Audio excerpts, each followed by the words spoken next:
જ્યારે તમારી પાસે ટાઈમ ખૂબ ઓછો હોય અને રસોઈ બનાવવા માટે પણ આળસ આવતી હોય તો તમે આ ટોમેટો સૂપ અને રાઈસ બનાવી શકો છો. દાળ બનાવવાની બિલકુલ જરૂર નથી. ટેસ્ટમાં પણ ખૂબ જ સરસ લાગે છે અને ઝટપટથી બની જાય છે. બસ માત્ર થોડા જ ઇન્ગ્રેડિયન્ટ્સની અંદર આ એકદમ રેસ્ટોરન્ટ સ્ટાઇલ સૂપ આપણે બનાવીશું. તો સૂપ બનાવવા માટે સૌથી પહેલાં તો આપણે ટામેટાં લઈ લઈશું. તો અહીંયા મેં એકદમ સરસ પાકેલા ટામેટાં લીધા છે. તો 6 થી 7 નંગ ટામેટાં લેવાના છે. તો જ્યારે પણ તમે સૂપ બનાવો ત્યારે તમારા ટામેટાં છે એ એકદમ સરસ રીતે પાકેલા હોવા જોઈએ. હવે આપણે એમને કટ કરી લેવાના છે. તો કટ આપણે એમને નાના ટુકડામાં નથી કરવાના, માત્ર આપણે 2 પાર્ટની અંદર જ કટ કરી લઈશું. તો અહીંયા તમે જોઈ શકો એ રીતે આપણે હાફ કટ કરી લઈશું અને ઉપરનો જે ભાગ છે એને આપણે થોડો કાઢી લેવાનો છે. તો આ જ રીતે આપણે બધા જ ટમેટાને કટ કરી લેવાના છે.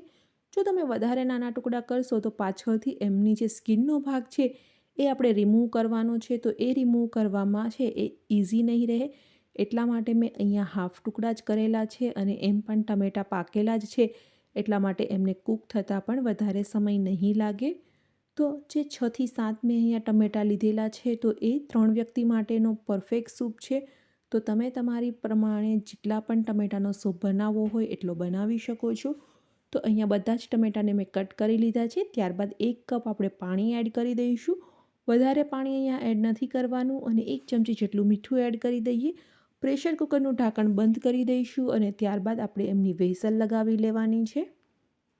તો અહીંયા મેં 2 થી 3 પ્રેશર કુકરની વ્હિસલ લગાવી લીધી છે, કારણ કે ટમેટાને કૂક થતાં વધારે સમય નહીં લાગે. એક વખત હવા રિલીઝ થઈ જાય ત્યારબાદ આપણે ઢાંકણ ખોલી લઈશું. તો અહીંયા તમે જોઈ શકો છો કે આપણા જે ટમેટાં છે એકદમ સરસ રીતે કૂક થઈ ગયા છે. હવે એમનો જે સ્કિનનો ભાગ છે એમને આપણે રિમૂવ કરી લેવાનો છે. તો સ્કિનનો ભાગ છે એ આપણે એકદમ પ્રોપર રિમૂવ કરી લઈશું. કૂક થયા છે એટલે ઇઝીલી જ નીકળી જશે. જો તમે સ્કિનનો ભાગ રિમૂવ નહીં કરો તો તમારે એમને છાણીની મદદથી ચાળવા પડશે, એટલા માટે. ત્યારબાદ એમની અંદર મેં આદું અને મરચી એડ કરી દીધા છે. હવે નોર્મલ આપણે જે બ્લેન્ડર હોય છે ને એમનાથી જ ક્રશ કરી લેવાનું છે, એટલે તમારે વધારે મહેનતની પણ જરૂર નહીં પડે. તો અહીંયા આપણે ક્રશ કરી લઈએ. તો આપણો જે ટમેટાનો સૂપ છે આ સ્ટેજ પર 50% તૈયાર થઈ ગયો છે. હવે એમની અંદર આપણે વઘાર કરવાનો છે. તો અહીંયા તમે એક વખત કન્સિસ્ટન્સી જોઈ શકો છો. આ રીતનો આપણો સૂપ છે એ ઘાટો છે. હવે એક કડાઈ લઈ લઈશું. કડાઈની અંદર 1 ચમચી જેટલું આપણે તેલ લેવાનું છે. તો સૂપમાં આપણે વધારે તેલનો ઉપયોગ નથી કરવાનો. તેલ ગરમ થાય એટલે 1 ચમચી જીરું એડ કરી દઈએ. સૂકી લાલ મરચી અને તજ એડ કરી દઈશું. લીમડાના પાન. ત્યારબાદ અહીંયા મેં 1/4 ટીસ્પૂન જેટલી હિંગ અને અડધી ચમચી જેટલું લાલ મરચું પાવડર લીધેલો છે. અને આપણે જે ટમેટાનો સૂપ તૈયાર કરેલો હતો એ સૂપ એડ કરી દઈશું.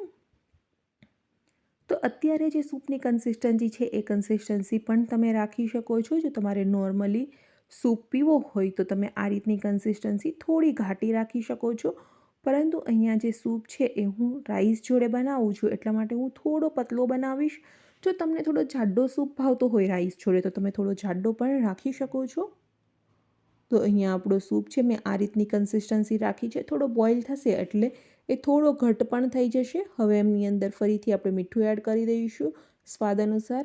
1/4 ટીસ્પૂન જેટલો ગરમ મસાલો અને 1/4 ટીસ્પૂન જેટલો બ્લેક પાવડર અને સાથે સાથે અહીંયા મેં 2 ચમચી જેટલો ગોળનો પાવડર એડ કરેલો છે. તમે ગોળની જગ્યાએ ખાંડનો પણ અહીંયા યુઝ કરી શકો છો. અને ત્યારબાદ જો તમને લસણનો ટેસ્ટ પણ ભાવતો હોય તો તમે અહીંયા લસણ પણ એડ કરી શકો છો ક્રશ કરીને.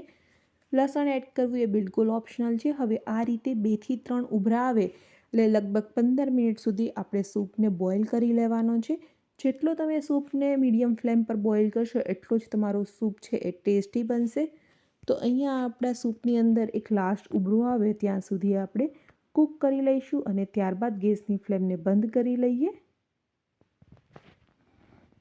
તો આપણો સૂપ અહીંયા બનીને તૈયાર થઈ ગયો છે. હવે ગેસની ફ્લેમને બંધ કરી અને સર્વિંગ બાઉલમાં લઈ લઈશું. તો ખૂબ જ ઝડપથી પણ બની જાય છે અને ખાવામાં પણ ખૂબ જ ટેસ્ટી બને છે. જેમની અંદર મેં કોઈ પણ બીજી વસ્તુનો ઉપયોગ નથી કરેલો. ઉપરથી આપણે ફ્રેશ કોરિએન્ડર એડ કરી દઈશું. રેસીપી કેવી લાગી કમેન્ટ કરીને જરૂરથી બતાવજો અને વિડીયો પસંદ આવ્યો હોય તો ચેનલને સબસ્ક્રાઈબ કરવાનું ભૂલતા નહીં.